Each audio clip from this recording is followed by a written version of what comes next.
Birgit Haugen with Superscum.com, and we're here at the Gothic Theater in Englewood with Bruce Lamont, as he's known with his band, Robert Plant.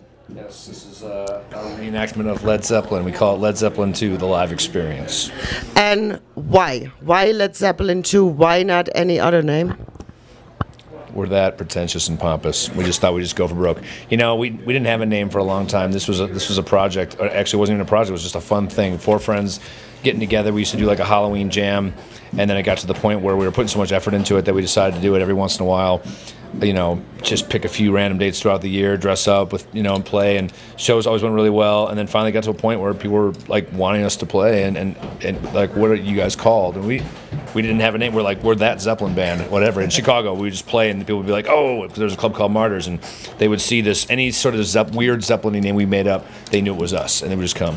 And we're all sitting around one day, and actually I came up with it. I'm like, let's just call ourselves Led Zeppelin 2, and they're like, what? And I was like, it's the next record, Led Zeppelin 2, and it's a total homage to them, of course. So it just stuck. So yeah, that's it. So, isn't there other tribute band, Kashmir, that's also from Chicago? I believe so. Yes. I don't really know a whole lot of the other like Zeppelin bands. I've only seen a handful of them. I sat in with one for a little while out of Chicago, kind of moonlighting a little bit, but I don't really know the whole world. Actually, none of us do. We all come from like kind of original band scenes and things like that. Never knew about cover bands or tribute acts or any of that kind of thing. So, and we try to actually work that into this whole.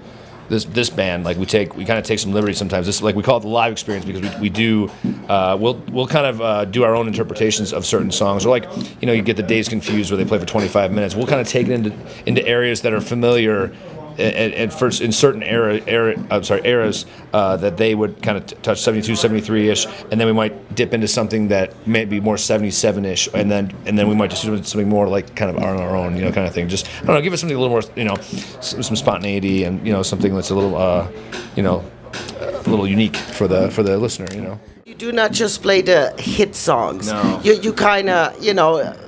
However, Led Zeppelin gig would have been in the 70s. Who came up with that idea? We all did. You know, I mean, we first off, that's most of the Zeppelin stuff that we like aren't the songs that you would hear on the radio more often than not. I mean, Achilles' Last Stand is probably one of our staples. We don't play it every night, but it's one of those songs that we just kind of gravitate towards right out of the gate. Like, just like, man, we always just want to play that song just because we love it.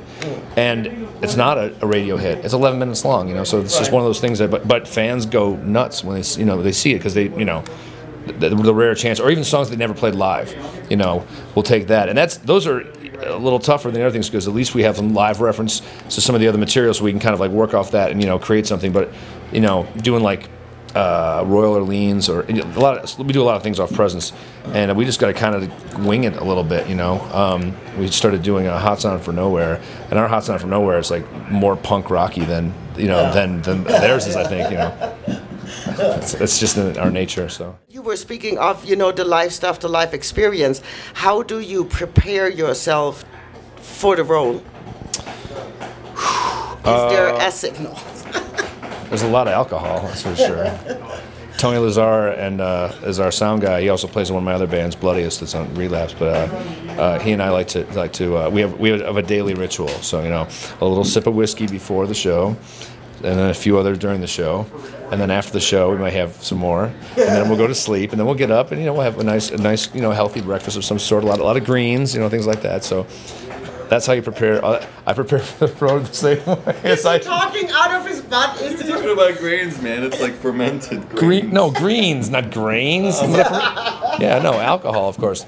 Oh, no. We rehearse quite a bit, and we'll rehearse a large number of songs, even songs we may never even touch once on the tour. And we'll pick a block of tunes that we're going to do every night, pretty much, and then we'll have 5 or 6 or maybe 7 songs rotating, and then throughout. That's usually what we do, just to make things. And it depends. And we've gotten 15 days into a show, into a tour, and we're just like, nah, all right, just throw all that out the window. Let's try this whole new set, you know. But usually that's how it goes. So yeah. And speaking of tour, though, too, I mean, I was gonna watch you guys last time when you came, but and at this point, my condolences. Thank you. Because you had to cancel. The fans and the press alike are really digging your stuff, and you get awesome press. Were you surprised? Yeah, sure. I had no idea. you know, I mean, I've never, I mean, I'm involved in this, so I can't look at it from any other perspective. I mean, I've talked to some people that have come to see it time and time again, and they say things like, you know, I've never seen, I go see Zeppelin bands, I've never seen anything like this before. I mean, we put a lot of energy into this, and I think, you know, people just respond in kind. I mean, I mean, I come from a metal background, so like, you go out there and you just go for broke, and I don't care what, I don't care if this wig could fly off into the balcony, I'm still playing, I don't give a shit, you know, so. You know, that's the thing. A friend of ours that comes see us all the time. He goes, "I love watching you because you're the only you fist pump more than Robert Plant ever would." I go, "Well, I can't help it." Like, I mean, when people are going crazy, you just like, whoosh, just sort of like, you know, just punch the air and be like, "Fuck yeah," you know. So. Jason Bonham also has, I guess, Led Zeppelin. He does, yeah. Cover band. So I've heard. And do you know if any of the Led Zeppelin guys have seen you live yet? I don't think any of them have. We have a mutual friend. We have some mutual friends in the band Styx, and they know Jason pretty well. And apparently they've told him about us. That's what I heard. But I mean, I don't know. I don't think so. I don't think anybody from Led Zeppelin's seen us. So. Real briefly about your other projects. Sure. You also play in Yakuza. Yep. Would you like to talk real quick about that? Sure, of course. I mean, Yakuza's been around for about 11 years. It's its own entity. I mean, it has its metal tendencies, but you know, we just kind of take things in our own direction. You know, I play saxophone, different instrumentation throughout. You know, and then I mentioned Tony and I are in Bloodiest, which is a record that came out on Relapse this year called Descent, 7-piece band. It's just big, dark. You know. And then I have a new project with Sanford Parker, who's an engineer out of Chicago, called Circle of Animals, more of like a homage to the industrial bands from the Chicago, like from the '80s and things like that, and Chicago-based stuff. That's also come out in Relapse, and then I put a solo record out this year, and it's a lot of looping guitars and saxophone and kind of like, just like ethereal, kind of surreal, kind of ambient music. So apparently you are not married with your schedule? I'm married to my music. I'm married to the music, so no, I'm not married. So, you know. Also, real quick, you also did an appearance in Nachtmystium's Every Last Drop. I did. Yeah. How was that? Because I mean, I love Nachtmystium, and that song is, and the video too is pretty powerful. Yeah, it's crazy. How did play kind of? I sang on the song. I was the one who did the throat singing, and it was actually the director, Jimmy Hubbard. I happened to just be in New York the weekend they were shooting it, and he called me and he was like, "We're friends," and he's like, "Oh my God, I heard you're gonna be here. That'd be great. You singing the song. Let's do a cameo." And it was really funny because there was a lot of things that happened. Blake had some issues with getting flights to New York, and they had to kind of change the video all around. He wants to make it at all. There wasn't gonna be anybody in Nachtmystium in the video. I shouldn't even tell this. And Jimmy's turning to me, and I'm like, "Dude, I'm not in the band. I just like sang on the song. I sang on the song, but it all worked out great." Yeah. And it turned out amazing. They did a really nice job. Yeah, it's super powerful. I mean, I was really surprised that song was the one that was picked for a video. It's 9 minutes long. Right, but I mean, it's so powerful. Yeah, you know, yeah, it's just, wow. It is. So yeah, I was happy to be a part of it for sure. So for tonight's set list, how long are you guys playing? Oh, we'll do over 2 hours. So yeah, I can't give away any songs yet. We're still deciding. So when I say deciding, we're arguing. But you do have some stables. Yeah.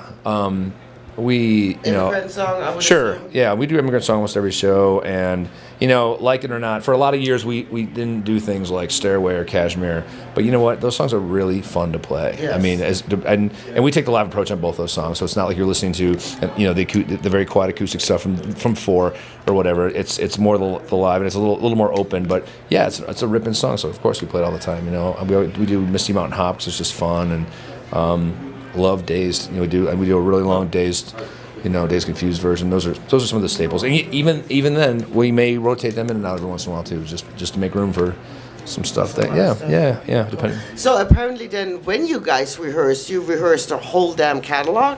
Or is it just since Led Zeppelin? I mean, hello, it's a cult band, and people know their songs as it is. Yeah, we do. We rehearse almost at this point. Everything, we don't know everything on In Through the Outdoor, just we haven't worked out some of the keyboard parts. And eventually, because occasionally we'll actually do a full album within a set. like we'll pick like Led Zeppelin 2 and play that from beginning to end, or we'll do House of the Holy. We're about to get. I think we're going to start gearing up to do Presence. I think that's where I can just kind of tell by our song choices as of late. We're like, oh, let's add this, let's add that. All we have left is T for One, and then we have the whole record. So I'm like, all right, it looks like we're doing Presence. So that's a lot of fun too. That's kind of nerve wracking because sometimes the way those records move, it's not so easy to like. You want to keep the flow of a show going, Right. and when you're changing from Immigrant Song to Friends, like you say on Zeppelin 3, all of a sudden you got to change. There may be some string patches and keys, and you've got acoustic guitars and mandolins, and maybe extra musicians coming in. You don't want the crowd to be like, what the hell is going on? You want to keep everything. You want to keep it rolling. You know. Yeah. Do you have guest musicians on your shows?